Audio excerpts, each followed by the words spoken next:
वालेकुम स्टूडेंट्स मुझे उम्मीद है आप खैरियत से होंगे, अच्छे से बाजी पढ़े होंगे। जी स्टूडेंट्स, अब हम लार्ज इंटेस्टाइन को स्टार्ट करते हैं। ये भी एक इंपॉर्टेंट लॉन्ग क्वेश्चन आपको आ सकता है, क्योंकि पूरा चैप्टर लॉन्ग क्वेश्चन के लिए तो हमने एक एक चीज़ अच्छे से करनी है। कोई भी लॉन्ग क्वेश्चन आ सकता है, हमने उसके लिए तैयार करना है अपने आप को। ठीक हो गया? अच्छा, अब ये देखें स्टूडेंट्स, ये मैं आपको यहाँ से इस डायग्राम से अच्छे से समझाऊंगी। आपको पता है आपका खाना स्मॉल इंटेस्टाइन में आ गया था। इससे पिछले टॉपिक में हमने उस खाने के छोटे छोटे मॉलिक्यूल जो थे उनको हमने पकड़ के ब्लड में डाल दिया है। वो सारे छोटे छोटे मॉलिक्यूल्स ब्लड में चले गए हैं। ठीक हो गया? एब्जॉर्प्शन का प्रोसेस हो चुका है, लेकिन कुछ मॉलिक्यूल ऐसे होते हैं जो बड़े ही रह जाते हैं, जो छोटे मॉलिक्यूल में टूटे ही नहीं, वो बड़े ही रह गए, उनकी डाइजेशन ही नहीं हुई। डाइजेशन यही होती है ना, बड़े मॉलिक्यूल का छोटे मॉलिक्यूल में टूटना। अब वो जो बड़े बड़े मॉलिक्यूल थे वो छोटे मॉलिक्यूल में टूटे ही नहीं। जब वो बड़े मॉलिक्यूल रहे तो उन्होंने एब्जॉर्ब भी नहीं होना, क्योंकि आपको पता है कि विलाई के सेल्स कितने छोटे छोटे हैं, वो बड़े मॉलिक्यूल को गुजर नहीं दे सकते। ठीक है? तो वो बड़े मॉलिक्यूल यहीं पे रहेंगे। जब वो बड़े मॉलिक्यूल यहीं पे रहेंगे तो वो यहाँ से आगे पास, यहाँ से गुजरते गुजरते गुजरते गुजरते गुजरते गुजरते यहाँ से ना लार्ज इंटेस्टाइन में एंटर हो जाएंगे। अब ये लार्ज इंटेस्टाइन है। लार्ज इंटेस्टाइन को लार्ज क्यों कहते हैं? क्योंकि इसका डायमीटर बहुत ज़्यादा होता है। देखिए ये डायमीटर है। स्मॉल इंटेस्टाइन इतनी सी होती है, लार्ज इंटेस्टाइन इतनी होती है, तो खुद हिसाब लगा लें कितना बड़ा डायमीटर है। ठीक है? ये बड़ी, इसकी लेंथ ज़्यादा नहीं होती, इसकी लेंथ छोटी सी है। ये देखें बस इतनी सी है ये। ठीक है? तो लेकिन डायमीटर इसका बड़ा है, इसलिए इसको लार्ज इंटेस्टाइन कहते हैं। ठीक हो गया? अच्छा, अब लार्ज इंटेस्टाइन के कौन कौन से पार्ट्स होते हैं अब हमने ये देख लेने हैं। लार्ज इंटेस्टाइन के, जी स्टूडेंट्स, लार्ज इंटेस्टाइन के आपकी बुक में 3 पार्ट लिखे हुए हैं। एक सीकम है, यहीं से लार्ज इंटेस्टाइन शुरू हो रही है ना। देखें आप, ये जो सारी ग्रीन ग्रीन वाली ना, सारी लार्ज इंटेस्टाइन है। तो ये वाला जो पहला वाला पार्ट है इसको सीकम कहते हैं। ये वाला, ये देखिए सीकम जो पार्ट होता है ना, ये ऐसा होता है, ऐसा। ये बिल्कुल इस तरह जिस तरह आपका पाउच होता है। पाउच ऐसा होता है ना, यहाँ से आप अंदर पैसे रखते हैं और नीचे से बंद होता है, तो इसलिए इसको पाउच लाइक स्ट्रक्चर कहा हुआ है सीकम को। ये सीकम है। सीकम के बाद कोलोन है, ये वाली कोलोन है, ये कोलोन है, ये सारा कोलोन चलता आ रहा है। ठीक हो गया? अच्छा, अब कोलोन के बाद ये वाला पार्ट आता है रेक्टम, जिसको रेक्टम कहते हैं। ये 3 पार्ट उन्होंने आपकी बुक में दिखाए हुए हैं। ये देखें, लार्ज इंटेस्टाइन के 3 पार्ट हैं। कौन कौन से हैं? एक सीकम है, सीकम ये वाला पार्ट है, और कौन सा पार्ट है? कोलोन। कोलोन ये सारा पार्ट है, सारा कोलोन कोलोन कोलोन कोलोन। ये वाला जो पार्ट है ना, ये रेक्टम है। ठीक हो गया? एनएस अलबत्ता लार्ज इंटेस्टाइन का पार्ट नहीं है, मतलब ये 3 पार्ट है लार्ज इंटेस्टाइन के। ठीक हो गया? अच्छा, अब होता क्या है, वही जो मॉलिक्यूल, जो बड़े बड़े मॉलिक्यूल थे, जो अनडाइजेस्टेड थे, जिनकी आपने डाइजेशन नहीं की, जो छोटे मॉलिक्यूल में नहीं टूटे, बड़े ही रह गए हैं, वो बड़े बड़े मॉलिक्यूल अब यहाँ से आते थे, यहाँ पे आना शुरू हो जाएंगे। अब वही हमारा वेस्ट प्रोडक्ट है, वही हमारे फीसिस है, वही हमारा स्टूल है। ठीक है? आपका जो वेस्ट मटेरियल होता है ना, जो आप बॉडी से एलिमिनेट करते हो, उसको स्टूल भी कहते हैं, उसी को फीसिस भी कहते हैं, उसी को वेस्ट मटेरियल कहते हैं। उसी के 2-3 नाम है। तो वो जो आपका वेस्ट मटेरियल है, अब वो यहाँ से एंटर करके यहाँ से जाएगा, यहाँ से जाएगा, यहाँ से जाएगा, यहाँ पे जाके वक्ती तौर पर रेक्टम के अंदर स्टोर हो जाएगा। रेक्टम मतलब ये समझ लो एक बैग है जिसने वक्ती तौर पर के लिए आपके वो जो फीसिस है ना, उनको स्टोर कर लिया है। जब अब आपको एक बाजू का आपको एक अर्ज पैदा होती है, एक डिज़ायर पैदा होती है वॉशरूम में जाने की, तो जब वो आपके अंदर आएगी ना डिज़ायर, तो फ़ौरन आप वॉशरूम में जाएंगे। ठीक है? तो वहाँ पे फिर जाके आप एनस से वो जो फीसिस हैं उनको एलिमिनेट कर देंगे। तो ये जो फीसिस को आप बॉडी से एलिमिनेट कर रहे हो, इस प्रोसेस को क्या कहते हैं? ईजेशन। ईजेशन ही कहते हैं ना, स्टार्ट में हमने न्यूट्रिशन में पढ़ा है, कोई नई बात नहीं है। अब इसको बुक से देख लेते हैं। और इम्पॉर्टेंट बात यह है कि लार्ज इंटेस्टाइन में क्या क्या काम हो रहा है। लार्ज इंटेस्टाइन में सिर्फ वाटर की एब्जॉर्प्शन होनी है, क्योंकि आपने देखा स्मॉल इंटेस्टाइन में वाटर की एब्जॉर्प्शन इतनी नहीं हुई, थोड़ी सी होती है, ज़्यादा नहीं होती। तो बाकी जो सारा आपका पानी है ना, वाटर, उसकी एब्जॉर्प्शन आपकी लार्ज इंटेस्टाइन में होनी है। ठीक हो गया? लार्ज इंटेस्टाइन में क्या होगा, वो जो मटीरियल आ रहा है, जब उसमें से सारा वाटर आप एब्जॉर्ब कर लोगे, एब्जॉर्ब करने का मतलब है यहाँ पर ब्लड में डाल दोगे, इसकी वॉल में से, इसकी वॉल के अंदर भी ब्लड वेसल्स होंगी ना, तो यहाँ से ब्लड के अंदर सारा पानी चला जाएगा, तो पीछे सॉलिड मटेरियल बच जाएगा। तो वो जो सॉलिड मटेरियल है उसको हम क्या कहते हैं? फीसिस है, वेस्ट मटेरियल है। बुक से पढ़ लेते हैं, क्या बुक में भी यही लिखा हुआ है? लार्ज इंटेस्टाइन क्या कहता है वो? अच्छा, इसके अलावा एक और चीज़, वो कहता है कि जो सीकम है ना, सीकम, इसके नीचे एक फिंगर लाइक प्रोजेक्शन होती है जिसको अपेंडिक्स कहते हैं। ये देखिए आपको नज़र आ रहा है, बोर्ड पे समझाती हूँ, ज़्यादा अच्छा समझ आ जाएगा। जी स्टूडेंट्स, ये देखिए लिखा हुआ है, ये हमारे पास सीकम है। मैंने आपको बताया सीकम एक पाउच लाइक स्ट्रक्चर होता है। ठीक है? जैसे पाउच होता है आपका, तो उसी तरीके से ब्लाइंड एंड क्या होता है? वो एंड जो बंद होता है। बाकी सारे, ये देखें, ये पार्ट अगर लार्ज इंटेस्टाइन का है तो इसका ब्लाइंड एंड नहीं है। ब्लाइंड एंड वो होता है जो एक तरफ से बंद हो। ठीक है? तो इसका ये वाला ब्लाइंड एंड है, ये सीकम है। सीकम का ये वाला जो है ना, ब्लाइंड एंड है। ब्लाइंड एंड का मतलब है जो बंद हो, खुला ना हो। तो वो कहते हैं कि ब्लाइंड एंड, जो सीकम के 2 एंड है ना, एक ये वाला एंड है, एक ये वाला एंड है। जो ब्लाइंड एंड है सीकम का, जो कि ये वाला बनता है, यहाँ पे एक छोटी सी फिंगर लाइक प्रोजेक्शन होती है, देखिए मेरी उंगली की तरह ही है, इसको हम कहते हैं अपेंडिक्स। ठीक। अच्छा, अपेंडिक्स का हमारे अंदर कोई काम नहीं होता। हमारे अंदर ये एक वेस्टिजियल ऑर्गन है। वेस्टिजियल ऑर्गन का मतलब इसका कोई काम नहीं है। हाँ, हो सकता है कि हमारे एंसेस्टर्स जो थे, हमारे आबा अजदाद, उनके अंदर इसका काम होता हो, क्योंकि वो आपको पता है शुरू शुरू में बिल्कुल लोग पत्ते खाते थे, ठीक है, तो वो शायद पत्ते वगैरह, कच्ची सब्जियां वगैरह खाते थे, क्योंकि तबाग वगैरह इतनी नहीं होती थी, तो उनके अंदर शायद अपेंडिक्स का रोल होता होगा, लेकिन हमारे अंदर नहीं है। तो ये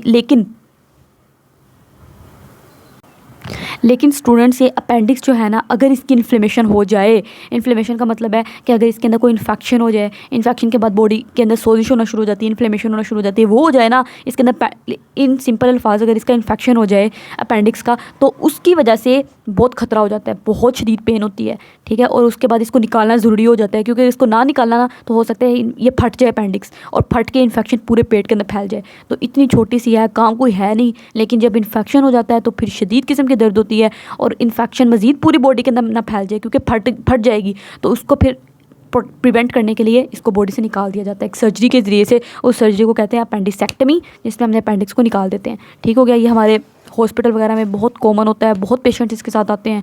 पेट में दर्द हुआ lower right side of the पेट में ना, lower right side of the abdomen में, तो फिर उनको अपेंडिक्स का मसला चल रहा होता है, तो उनकी अपेंडिक्स फ़ौरन निकालनी पड़ती है आपको, फ़ौरन ऑपरेशन करके। ठीक है। अच्छा, अब हम बुक से पढ़ लेते हैं, बुक में क्या लिखा हुआ है। वो कह रहे हैं कि छोटी सी फिंगर लाइक प्रोजेक्शन है जिसको अपेंडिक्स कहते हैं। कहाँ पे मौजूद होती है? सीकम के ब्लाइंड एंड पे। वही जो मैं अभी आपको बात बताई, सीकम है, सीकम का ब्लाइंड एंड है, यहाँ पे अपेंडिक्स मौजूद है। छोटी सी फिंगर लाइक प्रोजेक्शन है। इसके अंदर इन्फेक्शन हो जाए ना अपेंडिक्स के अंदर, तो क्या होता है? स्वीयर पेन, शदीद किस्म की दर्द होती है, नाकाबिले बर्दाश्त किस्म की। अगर इन्फेक्टेड अपेंडिक्स, इस इन्फेक्शन का चूँकि अपेंडिक्स हो चुका है, इस अपेंडिक्स का इन्फेक्शन हो चुका है, तो इसको इन्फेक्टेड अपेंडिक्स कहेंगे। ये इसको अगर आपने बॉडी से ना निकाला ना, सर्जरी करके इसको बॉडी से बाहर निकाला जाएगा ना निकाला तो ये फट जाएगी। फट के क्या करेगी? इन्फेक्शन पूरे पेट के अंदर फैल जाएगा, और वो ज़्यादा एक ख़तरनाक किस्म की कॉम्प्लिकेशन है। तो इसलिए बेहतर है कि पहले ही आप ऑपरेशन करके अपेंडिक्स को निकाल दो। ठीक हो गया। तो ये हमने साइड बॉक्स पढ़ लिया। अब हम लार्ज इंटेस्टाइन को डिटेल में पढ़ लेते हैं। अच्छा, वो कहता है कि after the absorption of digested food material, आपने क्या किया? स्मॉल इंटेस्टाइन के अंदर आपको पता है, आपने जो भी डाइजेस्ट किया था फूड मटेरियल, उसकी अपने एब्जॉर्प्शन की, उसको ब्लड के अंदर डाल दिया। ठीक हो गया। एंड सम वाटर, मैंने क्या बताया, स्मॉल इंटेस्टाइन के अंदर ना कुछ वाटर एब्जॉर्ब होता है, ज़्यादा नहीं होता। अच्छा, अब जो अनडाइजेस्टेड मटेरियल बचा है ना, जो मटेरियल डाइजेस्ट नहीं कर सके आप, जो मॉलिक्यूल बड़े बड़े रह गए हैं, जो छोटे मॉलिक्यूल में टूटे ही नहीं, ठीक है, और ये जो अनडाइजेस्टेड मटेरियल है, ये अब क्या करेगा? ये लार्ज इंटेस्टाइन से पास करेगा। कैसे पास करेगा? पेरिस्टालसिस की वजह से। याद है आपने पेरिस्टालसिस पढ़ा था इसोफेगस में? कुछ भी नहीं है पेरिस्टालसिस, वेव्स ऑफ कॉन्ट्रैक्शन है बस। यहाँ पे अगर मान लो वेस्ट मटेरियल है तो कॉन्ट्रैक्शन की वेव आएगी ऐसे करके, ऐसे, जो उसको आगे की तरफ धक्का मारेगी। इसी तरीके से जब वो इधर चला जाएगा तो फिर पीछे से एक कॉन्ट्रैक्शन ऑफ वेव, एक वेव ऑफ कॉन्ट्रैक्शन आएगी ऐसे करके।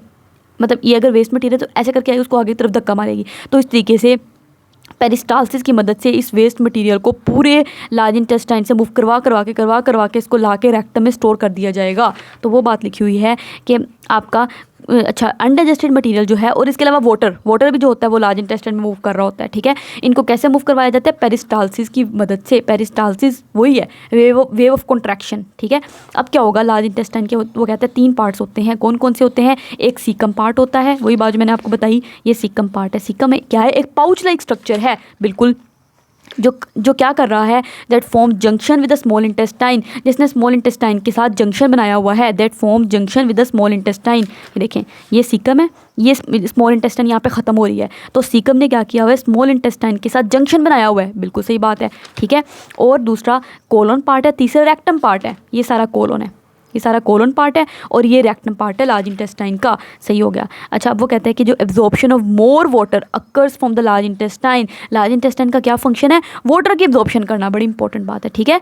स्मॉल इंटेस्टाइन के अंदर आपको पता है खाने की एब्जॉर्प्शन हुई थी, लार्ज इंटेस्टाइन में क्या होगी? वाटर की एब्जॉर्प्शन होगी। सही हो गया। अच्छा, अब वो कहते हैं ड्यू टू इट, इसकी वजह से क्या होगा? जब सारा वाटर एब्जॉर्ब कर लिया जाएगा, ब्लड के अंदर डाल दिया जाएगा, तो जो अनडाइजेस्टेड मटीरियल है वो मज़ीद सॉलिडिफाई हो जाएगा, मज़ीद सॉलिड में कन्वर्ट हो जाएगा। कोई भी, ये आप एक्टिविटी घर में भी कर सकते हैं ना। अगर कोई भी चीज़ है उसके अंदर कोई मान लो मिक्सचर पड़ा हुआ है, ठीक है, मतलब उसके अंदर मिक्सचर से मुराद है कि पानी के अंदर आपने कोई चीज़ मिक्स की हुई है, ठीक है, मान लो पानी के अंदर कोई चीनी मिक्स की हुई है और उसको आपने बाउल में रख दिया है। अब उसमें से आप पानी को अब्जॉर्ब कर लेंगे ना। अच्छा, अब उसके अंदर जो पानी था, आप सारे पानी को हीट कर दोगे ना, तो पीछे चीनी बच जाएगी। तो चीनी आप देखेंगे मज़ीद पानी निकालते जाएंगे तो पीछे जो चीनी है वो मज़ीद सॉलिडिफाई होती जाएगी, सॉलिड में कन्वर्ट होती जाएगी। तो इस तरीके से यहाँ पे है कि यहाँ पे वो जो ये जो वेस्ट मटेरियल लार्ज इंटेस्टाइन के अंदर मूव कर रहा था, उससे सारा जो पानी है वो आप पानी निकाल के एब्जॉर्ब की जा रहे हो, ब्लड के अंदर डालते जा रहे हो। तो यहाँ पे जो वेस्ट मटेरियल है वो मज़ीद सॉलिडिफाई होता जाएगा, सॉलिड में कन्वर्ट होता जाएगा। ठीक हो गया, सही है। अब वो कहता है उस वेस्ट मटेरियल को अब हम फीसिस कहते हैं। फीसिस क्या है, फीसिस के अंदर कौन कौन सी चीज़ें होती हैं, इंपॉर्टेंट बात है। एक तो नंबर 1 अनडाइजेस्टेड मटेरियल है, जो मटेरियल आपका डाइजेस्ट नहीं हुआ, बड़े बड़े मॉलिक्यूल बड़े ही रह गए, छोटों में टूटे ही नहीं। दूसरा बैक्टीरिया, बहुत ज़्यादा बैक्टीरिया भी होते हैं इसके अंदर, आपके फीसिस के अंदर, जो आप वेस्ट मटीरियल करते हो। ठीक है। और तीसरा broken cells of alimentary canal, ये जो एलिमेंट्री केनाल है पूरी की पूरी, इसके सेल्स मुसलसल टूटते रहते हैं और नए सेल्स बनते रहते हैं। तो जो सेल्स टूटे जा रहे थे, उतरते जा रहे थे सेल्स, वो उतरे हुए सेल्स भी सारे के सारे आपके फीसिस में मौजूद होते हैं। और क्या मौजूद होता है, बाइल पिगमेंट्स होते हैं और वाटर होता है। बाइल पिगमेंट, वही बाइल, याद है आपको जो लिवर ने बाइल बनाया था, और जो आया था लिवर ने बाइल बनाया था, बाइल बना के यहाँ पे स्मॉल इंटेस्टाइन के अंदर डाल दिया था, और उस बाइल ने फैट को तोड़ दिया था बड़े मॉलिक्यूल को छोटे मॉलिक्यूल के अंदर। तो वो जो बाइल है ना, वो भी आपके फीसिस के अंदर मौजूद होता है। ये बाइल अपना सारा काम करने के बाद पता क्या करता है, यहाँ से आता आता आता आता लार्ज इंटेस्टाइन में आ जाता है, और लार्ज इंटेस्टाइन से फीसिस में एलिमिनेट हो जाता है। तो इस तरीके से, और वो कहते हैं कि और वाटर मौजूद होता है, आपको पता है आपके फीसिस के अंदर थोड़ा सा वाटर मौजूद होता है। तो फीसिस की क्या क्या कंपोजिशन है, पहली बात अनडाइजेस्टेड मटेरियल, दूसरा बैक्टीरिया, और जो एलिमेंट्री केनाल के उतरते हुए सेल्स हैं वो, और बाइल पिगमेंट्स और वाटर। अच्छा, अब जो फीसिस होते हैं temporarily stored in the rectum, इनको थोड़ी देर के लिए रेक्टम में स्टोर कर दिया जाता है,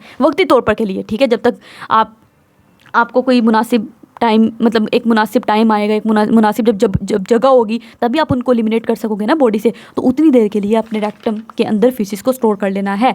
फिर क्या होगा, इजेक्शन का प्रोसेस होगा, जिसमें फीसिस को आपकी बॉडी से बाहर एक्सपेल कर दिया जाएगा, एलिमिनेट कर दिया जाएगा। तो इस तरीके से अब हमने पूरा डाइजेस्टिव सिस्टम डिटेल में पढ़ लिया। उम्मीद है कि आपको समझ आई होगी कि हमने शुरू से जब से खाना खाया और एंड पे जब हमने जो हमारा वेस्ट मटीरियल है वो हमने एलिमिनेट कर दिया, तब तक हमने सारा डिटेल में पढ़ा। एक एक चीज़ मैंने आपको डिटेल में पढ़ाने की कोशिश की। उम्मीद है कि आपको अच्छे से समझ आई होगी। ठीक है, ये एक साइड बॉक्स रह गया था, वो भी मैं आपको पढ़ा देती हूँ। यहाँ पे मुझे याद आया, ये बाइल क्या होता है, वो कहता है कि it contains the pigment that are formed when red blood cells are broken down in liver. आपने एक चीज़ पढ़नी है, लिवर जो होता है ना, उसके अंदर जो रेड ब्लड सेल आपके पुराने हो जाते हैं ना, मतलब जिनकी उम्र ख़त्म हो जाती है, रेड ब्लड सेल की उम्र कितनी होती है आपको याद होगा, 4 महीने। 4 महीने के बाद रेड ब्लड सेल बूढ़ा हो जाता है, काम करने के काबिल नहीं रहता। तो अब लीवर के अंदर वो रेड ब्लड सेल आएगा, लीवर ने उस रेड ब्लड सेल को तोड़ देना है, तोड़ के उस रेड ब्लड सेल के टूटने से बाइल पिगमेंट बना था।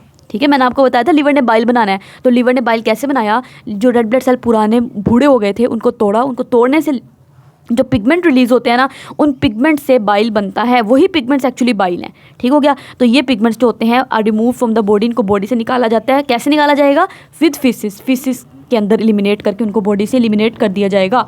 हमने अभी तो पढ़ा, जो हमें फीसिस हम एलिमिनेट कर रहे होते हैं उनके अंदर बाइल भी तो होता है ना। अब हम रोल ऑफ लिवर डिटेल में पढ़ लेते हैं। कुछ भी नहीं है, बहुत आसान है, बहुत मज़े का ये टॉपिक। जी स्टूडेंट्स, लीवर को स्टार्ट करते हैं। लीवर क्या है, एक लार्ज ऑर्गन है। ये देखें, ये आपको ये लीवर है, ये जो रेडिश ब्राउन आपको नज़र आ रहा है ना, ये सारा लीवर है। ये क्या है, ऑर्गन है। ऑर्गन पता है आपको, सेल्स मिलके टिश्यूज़ बनाते हैं, टिश्यूज़ मिलके ऑर्गन बनाते हैं। तो एक लार्ज, ये याद रखना है, बॉडी का लार्जेस्ट ऑर्गन है। ये बहुत एक इंटरेस्टिंग फैक्ट है, बॉडी का लार्जेस्ट ऑर्गन लीवर है। और लार्जेस्ट ग्लैंड जो बॉडी का ना, वो भी लीवर है। ग्लैंड क्या होता है, जिसने कुछ चीज़ रिलीज़ करनी होती है, कोई चीज़ बनानी होती है। तो लीवर भी तो बाइल बनाता है ना, तो लीवर भी एक ग्लैंड हुआ। तो लार्जेस्ट ग्लैंड बॉडी का लीवर है, और लार्जेस्ट ऑर्गन भी लीवर, बॉडी का लीवर है। ये कहाँ पे लोकेटेड है, right side of the stomach. Stomach है राइट साइड पे लोकेटेड होता है, राइट साइड में। ठीक हो गया। ठीक, उसके बाद वो कहते हैं कि अडल्ट के अंदर अडल्ट ह्यूमन के अंदर इसका जो वेट होता है 1.5 kg, 1.5 किलो का लीवर होता है हमारा। इसका वज़न कितना होता है, 1.5 kg। अब इसके नीचे एक छोटू सा ऑर्गन होता है, ये देखें लीवर है, ये आपको नज़र आ रहा होगा अगर आप बुक में गौर से देखने की कोशिश करें। ये यहाँ पे एक छोटू सा ऑर्गन उन्होंने लेबल भी किया हुआ है, जिसको गाल ब्लैडर कहते हैं। ये गाल ब्लैडर है। ठीक है, छोटू सा ऑर्गन जिसको गाल ब्लैडर कहते हैं, सैक लाइक ऑर्गन है ऐसे करके। ठीक है, ये गाल ब्लैडर होता है, और ये कहाँ पे मौजूद है, ventral side of liver. Ventral side का मतलब होता है नीचे वाली, डोर्सल ऊपर वाली, वेंट्रल नीचे वाली। तो लीवर के नीचे वाली साइड पे मौजूद है। ठीक है, सही है। अब लीवर जो होता है, इसने बाइल स्क्रीट करना होता है। आपको पता है बाइल क्या चीज़ है, पीछे हम डिटेल में पढ़ के आए हैं। और वो बाइल जो होता है, लीवर वक्ती तौर पर के लिए गाल ब्लैडर में स्टोर कर देता है।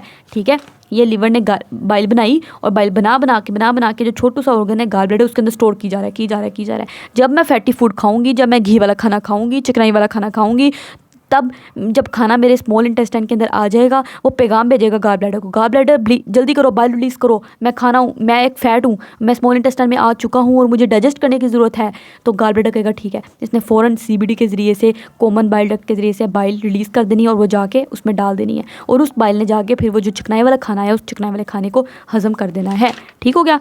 इसलिए वो लोग जिनकी जो पित्ता होता है ना, बहुत से लोग आपके गीत आपको मिलेंगे, ख़ासतौर पर औरतों के अंदर, वो उनका पित्ता निकलवा देती हैं औरतें, मतलब गाल ब्लैडर, ठीक है, सर्जरी के ज़रिए से। तो फिर उनके अंदर वो खाना, चिकनाई वाला खाना सही तरीके से नहीं खा सकती, वो चिकनाई वाला खाना उनके अंदर हज़म नहीं होता। डॉक्टर कहते हैं आप चिकनाई वाले खाने से परहेज़ करें। ठीक हो गया। तो ये चीज़ है। अच्छा, वो कहते हैं कि CBD जो होती है, आपको पता है CBD ने क्या करना है, कॉमन बाइल डक्ट ने बाइल को कैरी करके लेके जाना है from gall bladder into duodenum. ये सारी बातें हमने पीछे डिटेल में पढ़ी हुई हैं, इसलिए अब मैं आपको सिर्फ सुपरफिशियल बता रही हूँ। आपने चैप्टर स्टार्ट से मेरे साथ पढ़ना, आपको बहुत पढ़ने में मज़ा आएगा, एक एक चीज़ आपकी क्लियर होएगी इससे। ठीक हो गया। अच्छा, इस जितना मैंने आपको पढ़ा दिया, इससे बाहर वो कभी कुछ नहीं पूछ सकते आपसे, इससे कम ज़रूर पूछा जा सकता है, इससे ज़्यादा नहीं कुछ पूछ सकते वो आपसे। ठीक हो गया। अच्छा, अब CBD जो है, ये जो कॉमन बाइल डक्ट है, इसने बाइल को उठाना है किससे, गाल ब्लैडर से, और ला के ड्यूडेनम को दे देना है। ड्यूडेनम के अंदर वो बाइल रिलीज़ हो गया। ठीक। और मैंने आपको बताया था बाइल के अंदर कोई एंजाइम नहीं होता, सिर्फ बाइल के अंदर साल्ट्स होते हैं। इंपॉर्टेंट बात है, bile does not contain any enzyme, bile के अंदर कोई एंजाइम नहीं है, सिर्फ बाइल के अंदर साल्ट्स हैं। और साल्ट्स ने क्या करना होता है आपको पता है, बाइल ने सिर्फ फैट के ऊपर एक्ट करना है, और जो फैट के, चिकनाई के बड़े बड़े मॉलिक्यूल हैं, इनको छोटे छोटे मॉलिक्यूल में तोड़ देना है। ऐसे ही करना है ना, इस प्रोसेस को इमल्सिफिकेशन कहते हैं, ये हमने पीछे पढ़ा हुआ है। अच्छा, बाइल साल्ट जो होते हैं, और दूसरा बाइल साल्ट का क्या काम था, एक तो बड़े मॉलिक्यूल को छोटे मॉलिक्यूल में तोड़ना, और दूसरा इन छोटे छोटे मॉलिक्यूल को भी एक दूसरे से दूर दूर रखना। और क्यों दूर दूर रखना था, ये मैंने आपको बताया था उस टॉपिक को जब मैं आपको पढ़ा रही थी, मैंने आपको डिटेल में बताया था। ठीक है, ताकि एंजाइम अच्छे तरीके से एक्ट कर सकें। तो वही बात है, बाइल साल्ट ने क्या करना है, फैट ड्रॉपलेट को सेपरेट फ्रॉम वन अनदर, एक दूसरे से दूर दूर रखना है, एक दूसरे के करीब करीब ना आए। क्यों, ताकि एंजाइम जो है, इट हेल्प द एंजाइम, इससे एंजाइम को मदद मिलेगी to attack on the lipid, ताकि वो लिपिड पे, फैट पे अच्छे तरीके से अटैक कर सकें और उसको छोटे छोटे टुकड़ों में मजीद तोड़ सकें। ठीक है।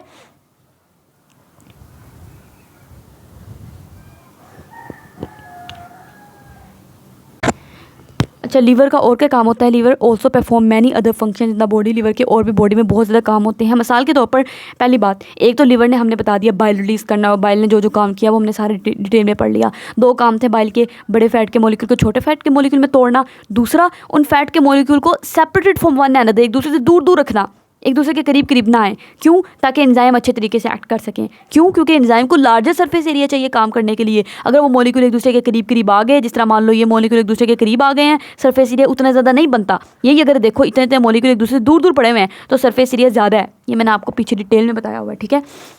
अच्छा, अब लीवर के और फंक्शन है, एक इंपॉर्टेंट लॉन्ग क्वेश्चन है, ये हम पढ़ लेते हैं। ठीक है, ये लॉन्ग क्वेश्चन में भी आपसे पूछ सकते हैं, ठीक है, शॉर्ट भी आ सकता है। अच्छा, वो कहते हैं कि लीवर जो होता है, इसने सबसे पहले मैंने आपको बताया था एक्स्ट्रा ग्लूकोज जो है उसको ले लेना है। जब हिपैटिक पोर्टल वेन लीवर की तरफ गई थी, सॉरी लीवर की तरफ हिपैटिक पोर्टल वेन गई थी ना, तो इसने एक्स्ट्रा ग्लूकोज पकड़ के अपने अंदर स्टोर कर लिया था, और उस ग्लूकोज को जोड़ जोड़ के आपस में ग्लाइकोजन में कन्वर्ट कर दिया था। ठीक। मुस्तकबिल में जब मैं खाना नहीं खा रही, जिस तरह अब मैं आपको पढ़ा रही हूँ, खाना नहीं खा रही, तो मेरे अंदर ग्लूकोज की कमी हो रही है, आहिस्ता आहिस्ता मेरा ग्लूकोज लेवल कम हो जा रहा है। तो इसने अब लीवर ने क्या करना है, ये जो ग्लाइकोजन तोड़ तोड़ के मेरा ग्लूकोज ब्लड के अंदर डालते रहना है, और मेरा ब्लड के अंदर ग्लूकोज लेवल मेंटेन रखना है। तो इस तरह ये लीवर का काम है। लीवर ने ग्लूकोज को पहले स्टोर कर लिया ग्लाइकोजन की सूरत में, फिर जब मुझे ज़रूरत पड़ी, व्हेन रिक्वायर्ड, जब ज़रूरत पड़ी, इस ग्लाइकोजन को ग्लूकोज में तोड़ के मेरे ब्लड में डालना शुरू कर दिया। दूसरा, लीवर ने क्या करना है, एक तो ग्लूकोज को स्टोर करना है, दूसरा विटामिन को स्टोर करना है। कौन से विटामिन, दो तरह के विटामिन होते हैं, एक होते हैं वाटर सोल्यूबल विटामिन, एक होते हैं fat soluble. Fat soluble vitamin को स्टोर करना है। फैट सोल्यूबल विटामिन डी होता है, ई होता है, ए होता है, के होता है। इसको अपने डी से याद कर लेना है। ये फैट सोल्यूबल विटामिन होते हैं, इनको लीवर ने स्टोर करना है। ठीक हो गया। दो काम लीवर के स्टोर वाले आ गए। क्या स्टोर करना है, फैट सोल्यूबल विटामिन और ग्लूकोज स्टोर कर लिया। अब ब्रेक वाले पढ़ लेते हैं, लीवर ने किन किन चीज़ों को तोड़ना है। ठीक, ये मैं आपको बोर्ड पे समझाती हूँ। जी स्टूडेंट्स, आपने प्रोटीन खाई, प्रोटीन के तोड़ने से आपको पता है अमाइनो एसिड्स बने। अभी जो प्रोटीन के तोड़ने से अमाइनो एसिड्स बने ना, ठीक है, अब अमाइनो एसिड बहुत ज़्यादा होते हैं, तो एक्स्ट्रा अमाइनो एसिड जो होते हैं ना, बॉडी, ये मान लो छोटे छोटे अमाइनो एसिड बन गए। अब एक्स्ट्रा अमाइनो एसिड जो होते हैं ना, बॉडी इनको अपने अंदर स्टोर नहीं करती है। बॉडी ग्लूकोज को तो स्टोर कर लेती है ना, एक्स्ट्रा ग्लूकोज, लेकिन अमाइनो एसिड जो एक्स्ट्रा होते हैं उनको बॉडी अपने अंदर स्टोर नहीं करेगी। मतलब जो एक्स्ट्रा बिल्कुल बॉडी के इस्तेमाल करने के बावजूद बच गए हैं, तो बॉडी चाहेगी इन एक्स्ट्रा अमाइनो एसिड को बॉडी से बाहर निकाल दिया जाए। अब इन अमाइनो एसिड्स को बॉडी से बाहर निकालने के लिए बॉडी ने क्या काम करना है, लीवर ने खास तौर पर, लीवर के अंदर अमाइनो एसिड्स जाएंगे, लीवर ने इन अमाइनो एसिड्स को प्रोसेस करना है। कैसे, आपको पता है अमाइनो एसिड का स्ट्रक्चर ऐसा होता है, ये आपने पढ़ा हुआ है, कहाँ पे पढ़ा हुआ है, 9th क्लास में प्रोटीन के टॉपिक में हमने पढ़ा था, याद आ रहा हो आपको, ठीक है। ये आपको पता है ये अमाइनो ग्रुप होता है। लीवर ने क्या करना है, इस अमाइनो ग्रुप को रिमूव कर देना है इस पूरे अमाइनो एसिड में से। इस प्रोसेस को कहते हैं डी अमाइनेशन, ठीक हो गया। अच्छा, लीवर ने, बॉडी ने क्या किया, ये जो अमाइनो एसिड है इसको रिमूव कर दिया। इस प्रोसेस को, ये आपकी बुक में इस प्रोसेस का नाम नहीं लिखा हुआ तो आप भी याद करने को रहने दें।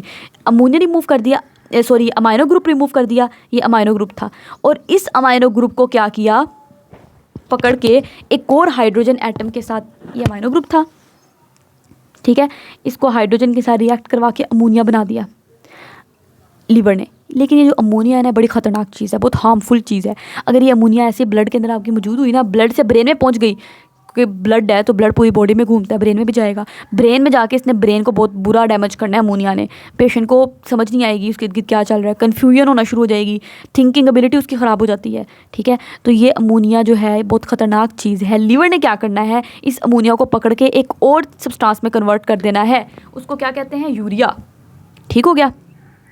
ये भी लीवर के अंदर काम हो रहा है। लीवर ने सबसे पहले क्या किया, वो जो अमाइनो एसिड था उसका अमाइनो ग्रुप रिमूव किया और उसको अमोनिया में कन्वर्ट किया, लेकिन ये खतरनाक सब्सटेंस है। अब लीवर क्या करता है, लीवर इस खतरनाक सब्सटेंस को एक कम खतरनाक सब्सटेंस में कन्वर्ट करेगा जिसको यूरिया कहते हैं। ये इतनी ज़्यादा खतरनाक नहीं है जितनी ये खतरनाक है, ठीक है। यूरिया क्या करेगा, अब यूरिया को फिर बॉडी ने क्या करना है, यूरिन में डाल के बॉडी से निकाल देना है। तो आपका जो यूरिन होता है ना, उसको हम यूरिन इसलिए ही कहते हैं क्योंकि उसके अंदर यूरिया है। तो थोड़ा सा पानी लिया जाएगा, पानी में यूरिया को डाल दिया जाएगा तो वो यूरिन बन जाएगा, ठीक हो गया। इस तरीके से आपका यूरिन बनता है।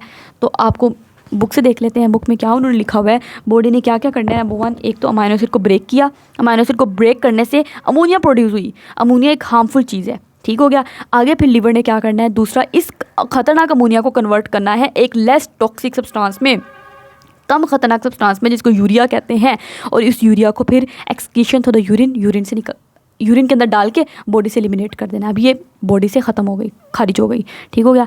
तो एक ये लीवर ने ब्रेक किया। दूसरा लीवर ने क्या चीज़ ब्रेक करनी है, अल्कोहल, टॉक्सिक सब्सटेंसेस को ब्रेक करना है जिसमें अल्कोहल आती है। तो इस्लाम ने इसलिए अगर अल्कोहल से मना किया है तो इसमें बहुत बड़ी मसलहत है, क्योंकि बहुत टॉक्सिक सब्सटेंस है, ठीक है। ये जाके आपके लीवर को डैमेज करती है। लीवर बेचारा पूरी कोशिश कर रहा होता है कि इस टॉक्सिक सब्सटेंस अल्कोहल को ब्रेक कर दे, इसको ख़त्म कर दे, इसके असर को। लेकिन अगर आप ज़्यादा अल्कोहल, कोई भी, जो लोग भी पीते हैं, ठीक है, मतलब पाकिस्तान में तो अल्हम्दुलिल्लाह मुसलमान लोग हैं, लेकिन जो नॉन मुस्लिम्स हैं और जो वेस्टर्न कंट्रीज़ में लोग ज़्यादा अल्कोहल पीते हैं तो उनका लीवर बिल्कुल नहीं सलामत रहता, लीवर उनका ख़त्म हो जाएगा, लीवर उनका डिस्ट्रॉय हो जाता है बिल्कुल, ठीक है। तीसरा, इस लीवर ने किस चीज़ को ब्रेक करना है, रेड ब्लड सेल्स को। पीछे मैंने आपको बताया है, वो रेड ब्लड सेल्स जिन्होंने अपना 4 महीने का जो अर्सा था, 4 महीने की जो उनकी ज़िंदगी थी पूरी कर ली है, वो रेड ब्लड सेल बूढ़े हो गए हैं। अब ये बूढ़ा रेड ब्लड सेल बेचारा काम करने के काबिल नहीं है जिस तरह एक यंग रेड ब्लड सेल काम करता है। तो इसको ज़रूरी है कि इसको बॉडी से निकाल दो, ख़त्म कर दो। जब ये किसी काम करने के काबिल ही नहीं है तो लीवर के पास वो रेड ब्लड सेल आएंगे। लीवर ने उन रेड ब्लड सेल को तोड़ के, आपको पता है रेड ब्लड सेल को तोड़ के क्या चीज़ बनती है, बाइल बनता है। याद है ना आपको, पीछे मैंने साइड बॉक्स पढ़ाया था। तो जो बाइल पिगमेंट है वो कैसे बना था, इन रेड ब्लड सेल के टूटने से बना था ये। तो इस तरीके से ये काम लीवर ने ब्रेक वाला कर दिया। तो लीवर के क्या क्या फंक्शन है, 2 फंक्शन आपने स्टोर वाले याद कर लिए, क्या स्टोर किया, ग्लूकोज और विटामिन, फैट सोल्युबल विटामिन। फिर 3 काम ब्रेक वाले आपने याद कर लेंगे। इस तरह याद करेंगे ना आपको चीज़ें याद रहेंगी। एक तो अमाइनो एसिड को ब्रेक करके हार्मफुल अमोनिया बना दिया, दूसरा उस हार्मफुल अमोनिया को यूरिया में कन्वर्ट किया, ठीक है, और ये किया। और दूसरा किसको ब्रेक किया, अल्कोहल को ब्रेक किया। तीसरा किसको ब्रेक किया, रेड ब्लड सेल को ब्रेक किया। तो इस तरीके से फंक्शन याद करना आसान हो जाता है। अब 2 चीज़ें लीवर ने प्रिपेयर करनी है। कौन कौन सी लीवर ने प्रिपेयर करनी है, एक तो कैरोटीन से विटामिन ए तैयार करना है। मैंने आपको पीछे साइड बॉक्स पढ़ाते हुए डिटेल में समझाया था। कैरोटीन क्या होती है, ये एक और नेचुरल ऑर्गेनिक कंपाउंड होता है जो आपके उसमें मौजूद होता है, मैंगोज़ में, गाजरों में, जो आपके विजन के लिए बहुत बेहतर है। विटामिन ए में लीवर ने क्या करना है, इस कैरोटीन को पकड़ के विटामिन ए में कन्वर्ट कर देना है। विटामिन ए आंखों के लिए बहुत ज़रूरी है, ठीक है, ख़ास तौर पर नाइट विजन के लिए। रात को देखने में विटामिन ए का बड़ा किरदार है।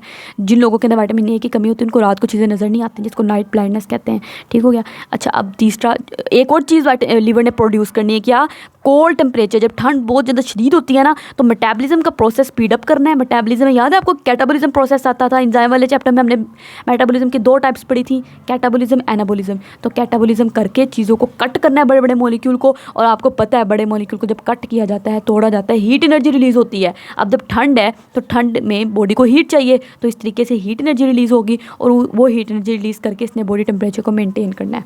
ये लीवर के काम हो गए। तो इस तरीके से हमने लीवर के कामों को डिटेल में पढ़ा। अब आगे इंशाल्लाह डिसऑर्डर ऑफ डाइजेस्टिव सिस्टम, ये भी इंपॉर्टेंट क्वेश्चंस हैं, डायरिया, कॉन्स्टिपेशन, अल्सर, ये बहुत मज़े की चीज़ें डिटेल में पढ़ेंगे। उम्मीद है कि आपको अच्छे से समझ आ रही होगी। काइंडली आप हमारे चैनल को सब्सक्राइब कर दें, फ्रेंड के साथ शेयर करें, लाइक करें। अल्लाह हाफिज़।